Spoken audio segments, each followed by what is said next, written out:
fam. I hope everyone is having an amazing Thursday. And if you aren't, I hope today's show gives you some encouragement and power. Today's show revolves around a very traumatic but triumphant story of a woman who was bruised but is not broken. So y'all sit back, relax, and get ready for a testimony because it's time to get this show what? Woo! Come on! Let's get it started! Whew, y'all, let's have a seat and talk about our guest today. So my guest today is here to tell her story from childhood trauma to finding out her ex-husband was sleeping with her own father. Y'all, please help me welcome Miss Brenda J.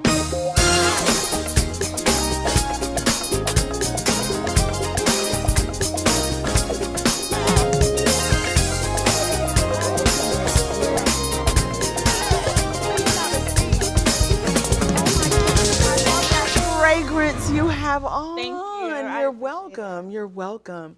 So how are you today? I'm doing well. You're doing well. I feel really good. Good. I'm so glad to hear that. Thank you for coming to share your story with us today. There is so much to unpack, so I want to start with your childhood trauma. It all began from you being molested at such a young age. How did this story begin? So my mother was really young when she got married. And she got married to a family that believed in incest. And family believed in incest. The family believed in incest, and my mom had no clue. She was very young, naive, and they actually sleep with each other. Oh, wow. And they sleep with the children. So it started very young. I was 8 years old when I became addicted to sex. Oh my goodness. Yes. I started receiving orgasms at the age of 8. At 8 years old, you were having orgasms? Yes. So you became addicted to orgasms at such a young age. Can you talk to us about that as well? So most of the time, elementary kids, when it's time to take a nap, you would be taking a nap. But me personally, I didn't take naps. I couldn't take naps without an orgasm. So what I do is I would purposely get my mat and move to a certain part of my classroom so that my teachers wouldn't see me have an orgasm, and then I would be able to go to sleep. Oh my goodness. Yeah. I'm so sorry. And you know, it's so crazy because you can hear women talking about to this day in their 20s, their 30s, they're still trying to find that orgasm. And at 8 years old, you know what an orgasm is as a child. That is overwhelming to me as a mother. So let's fast forward. At 12, you experienced trauma from your own brothers. Your blood brothers? No. Brothers. Like my god brothers. Your god brothers. Yeah. Do you mind sharing that story with us? Yeah. It is a hard topic, but I know a lot of people needs to hear this because a lot of people needs the voice of what happened to them. So when I was 12 years old, I had a godmother and she had 4 sons. One of the sons already went to prison for molesting children. And then the other 3, they was very overprotective of me. You know, I thought I finally had a way out of the situation that I was in. And finding safety with them, in a safe place. Because they was doing it. It was, I mean, I was their little sister. They had me and they protected me. And then one day I was sleeping and they all just took turns. And I pretended, I pretended like I was still asleep because I tell people all the time, you know, when a person is scared, their reaction is to cover themselves. So if I would have reacted at that moment, they probably could have killed me. So I just laid there. That is so true. That is so true. So you laid there with men that you trust, who you thought were your brothers, your god brothers, and they took advantage of you. Yes. Did this happen on multiple occasions? Did it happen more than once? That was actually the first time and only time it ever happened. Really? They took my virginity from me. No. Yeah. So while all of this is happening, your father is the bishop in the church, but you also found out that he was a sex offender. What was life like with your father, the sex offender bishop? Well, I really didn't know my dad growing up. I only seen him maybe twice as a child. And then, like, more of my adulthood is when I actually met my father. And I want to say around the age of 17, I actually saw a YouTube video of him getting arrested in front of so many people because he was around children. He's not allowed to be around any children. Because he's registered as a pedophile. Yes. Oh my goodness. So and you saw a YouTube video I of saw a this? YouTube video. This is how you got to know your father, or the first visual of him? Well, no, my mom already told me a lot of things. Oh, wow. Including the pastors sleeping with each other and the wives don't know, and, you know, the kids and stuff like that, how the children was involved. So that's how I knew about my father, was through my mom. And then I actually met him myself, and I wish I never did. Oh my goodness. He is like the picture of Rolling Stones. So what was the feeling when you met him? The first question I had in my head was, all you had to do was be a father. But you cannot expect, and I told him this before, I cannot expect you to be a father and understand the things that I've been through in life when you was doing someone else's child like that. Oh my gosh. No, not at all. And what did he say to that? Nothing. He couldn't speak. My dad is the type to sweep stuff under the rug. Like it doesn't exist. Like it never happened. Wow. Yeah. Now, Brenda, you spoke on how your mother married into a family that believed in incest. Can you talk to us a little bit about that? I mean, what families believe and actually practice incest in the United States of America? How can you believe in it? So basically, it's when you end up sleeping with knowingly your cousins and nieces and nephews, and you're knowingly doing it, you believe in it. Oh, wow. Yeah. Because it's just in your home and no one's regulating, saying anything. It just feels right. Well, the ringleader. The bishop. No. Okay. Well, she actually is a bishop. Oh, Jesus. The one who I'm talking about now. Okay. She knew, because she knew they was getting me out of her bed. And she actually caught me masturbating and didn't say anything. And as a child, I thought it was normal. But now as an adult, a mother, Right. I realized that is not normal. Not at all. So, Brenda, with all your trauma at such a young age, what were your dreams and aspirations for when you grew up? What did you want to be as a child? I actually wanted to be a porn star. You wanted to be a porn star. Yes. So, why is that? Because my childhood trauma, being molested majority of my life, all the way up, I ended up being a stripper. Really? And I was doing prostitution. And then God had other plans, apparently. Amen. He had other plans for me, but I wanted to be a does. porn star. My mom, she's a prophet. And I remember asking her, would she be embarrassed of me being, a porn star? And she just smiled, because she knew that God was not going to allow it, that he had another plan for me and what I'm doing now. And that's spreading awareness, telling my story, and helping other women and children. I love your mother's response, and I love where you are right Thank now. you. It's a beautiful space to be in. So you turned to stripping around 18 years old. What was going on in your mind around that time to decide to even walk through those doors? It takes a lot of courage. It takes a lot of everything to muster up the strength, the audacity to open that door and start doing what you have to do within that business. And it's a business. Yeah, that's true. At 18. Yes, 18 years old. I'm so used to men taking advantage of me. Wow. So why not flip the tables and make some money off of it? doing it. Wow. So at 19 years old, you married a 35-year-old man. Yes. How did that love story that turned into a nightmare begin? Take us to the beginning of this love story, or this fantasy. I definitely call it fantasy. I met him through my real father. Oh, wow. Yeah. My real father brought him to my home one time. The real father that he ended up having? Yes. I met him through him, and everything was good. My dad was asking me, because at this point of my life, I stopped stripping, I just wanted to change my life. I wanted to do something with my life. So I ended up going to college in Tallahassee, Florida. Wow. So And you came to this fork in the road and you decided that you would go to school. yeah, That's awesome. No more stripping. no more stripping. Ready to get married. Wow. We're going to go to commercial. Can you hold that thought? We're going to be right back. Don't y'all go nowhere. I'm here with Miss Brenda J.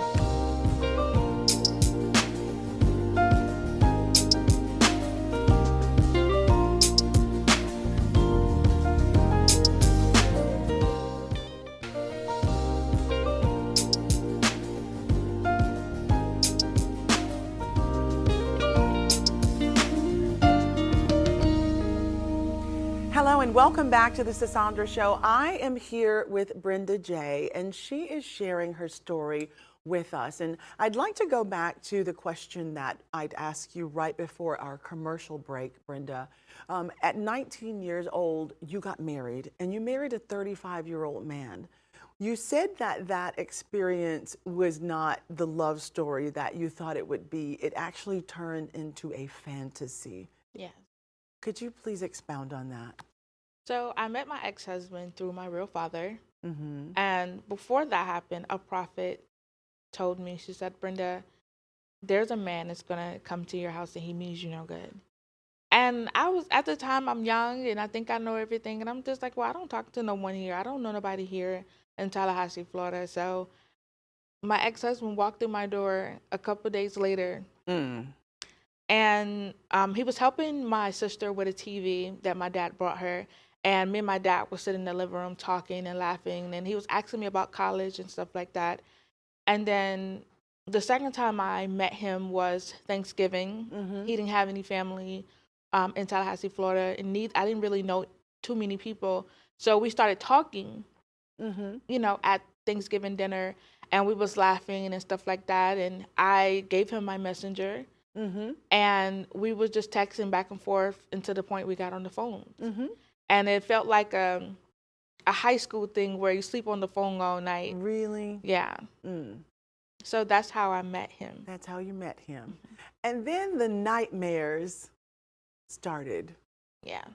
Tell us about the nightmares and how did they start? How did you go from texting someone, talking to them all night long to, oh my God, this is who the prophet warned me about? So it started off with a lust thing. A lot of times women, we get lust and love confused. And I learned that the hard way. Please say that again. We get love and Lust confused. Because they both starts with an L. And you allow your emotions to bring them both together. And it really just be lust. So it was more of a lusting thing for me. I never had a real grown man before. You know, I'm very young. So that's how it started.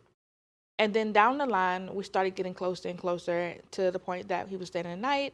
We was talking, having good times. I mean, we're dating to the point marriage was brought up. Wow. So my real father ended up marrying us. Yeah, we got married. My real father, he's the one that actually married us. Oh, wow. And The bishop. Yeah, the bishop married us. So down the line, everything was going good until I got pregnant with my oldest daughter, Elizabeth. So, and during this time when you got pregnant with your daughter, you found out that you were HIV positive.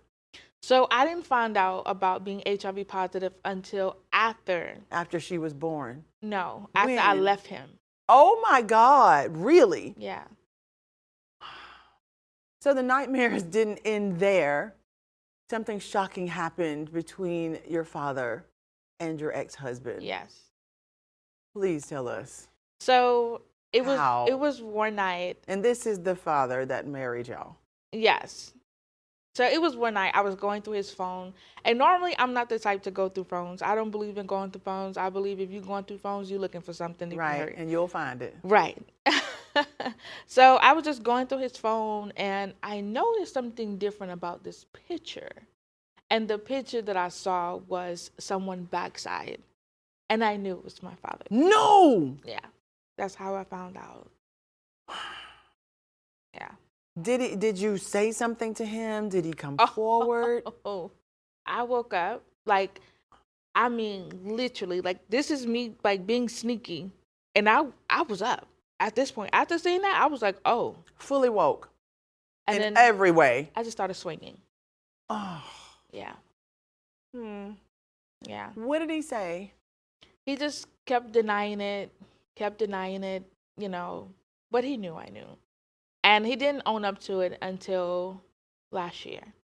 Really? Yeah. Did you confront your father? Yes. And what did your father have to say? Swept it right on the rug. And still in the pulpit? Still in the pulpit. Stop now. Yeah. No. So your life ended up doing a complete 180. But I want to know, how did you cope and heal through all of this trauma, like back to back to back to back? How? The promises of God. Well, that'll do it. Yeah. If it wasn't for God, like, giving me a piece of who I really am, I wouldn't be here talking to you. You are truly a testimony. Thank you. Thank you. So now you are happily married. I am. Yay! Tell us about what truly being loved feels like. It feels amazing. The word to actually use, too good to be true. Yeah. And so far you have found out that it's not too good to be true. He is truly amazing who he man. is. That's Yeah. amazing. So what was that conversation like, telling your partner that you're HIV positive? Well, I was nervous. I'm sure. I was really nervous. And some people call me a coward, but I know what it feels like to be rejected as a woman. People called you a coward?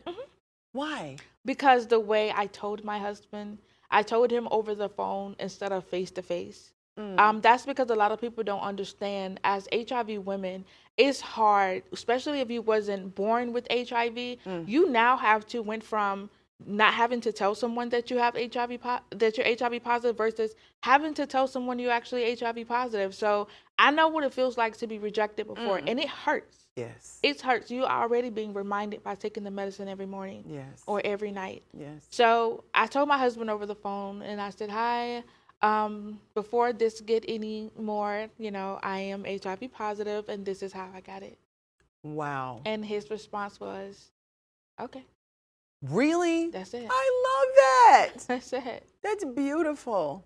Yeah. So you told him that your ex-husband and your father had an affair, and you are now HIV positive, and he loved you still. He did. That's beautiful. And still is. So what does life and love look like for you now?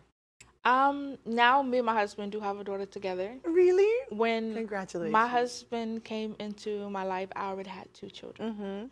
And he accepted both of my children and me for everything that comes with me, HIV, trauma, pain. And he actually watched me go through the HIV phases of crying and, asking why me. And he still supported me. He still prayed for me. I call him my secret weapon. Wow, because what an amazing man. When I go through things, he would get that oil and he just stop praying. Really? Nah, ain't nothing like a praying man, a God-fearing man, and a man that loves children, period. Because if you're seeing someone, if you love me, you got to love me and my children the same way. Now, did any of your children contract HIV through you having HIV? No, my husband is HIV negative and my children is HIV negative. That's a blessing. Yeah. That's a blessing. Thank God for Jesus. So if you could say anything to the men that took your innocence away from you, what would you say to them? I forgive you. Wow.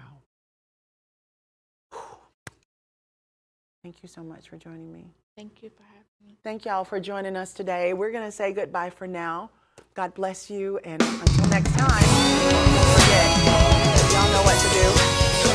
Scan the QR code at the bottom of your screen. We have exclusive content for you right here on The Sisandra Show, Comcast Xfinity, Channel 1623, and Roku. Afro TV, baby. God bless you. Y'all take care.